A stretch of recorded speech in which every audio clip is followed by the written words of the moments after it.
continent and the world around him through his actions.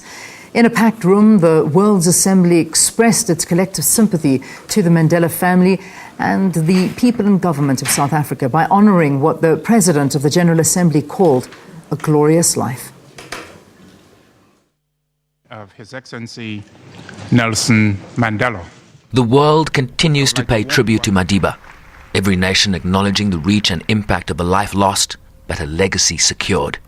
Let us honour Nelson Mandela by letting his legacy live on in our continuing struggle against poverty, injustice, and the destruction of the human person and human spirit, and by setting an example for our children and our children's children that allows them to see and emulate the best virtues which reside within members of the human family. In one of his many tributes, the UN chief reflected on his recent visit to South Africa and the memorial in Johannesburg. There were kings and queens, presidents and prime ministers and foreign ministers, many thousands, tens of thousands of people united in tribute. The skies over Soweto opened up, as if in blessing. The rain came down all day long.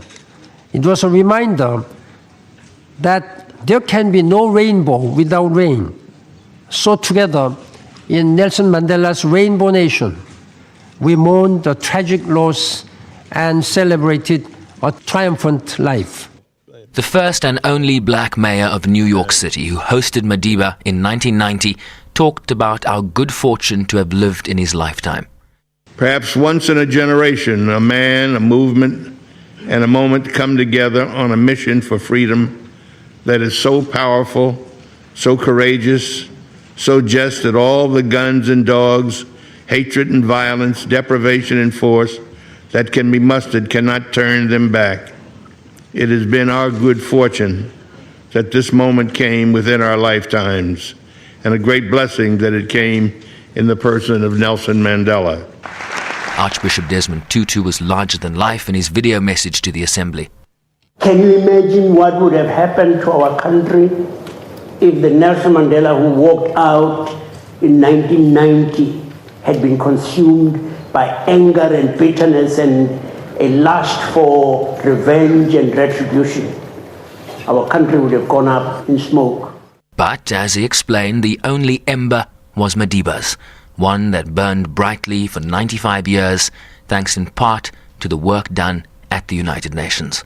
May I start by thanking you and this institution because it was because of your wonderful support of our anti-apartheid struggle when you imposed a ban on South African goods and suspended the membership of the Republic of South Africa,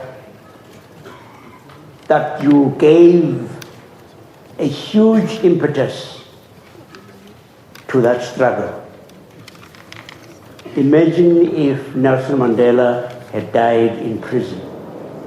So we thank you for having helped to release him. And so at this place the work continues to reduce hunger, injustice and hatred, with inspiration by no means lacking. Shervin Brightsby's SABC News, New York.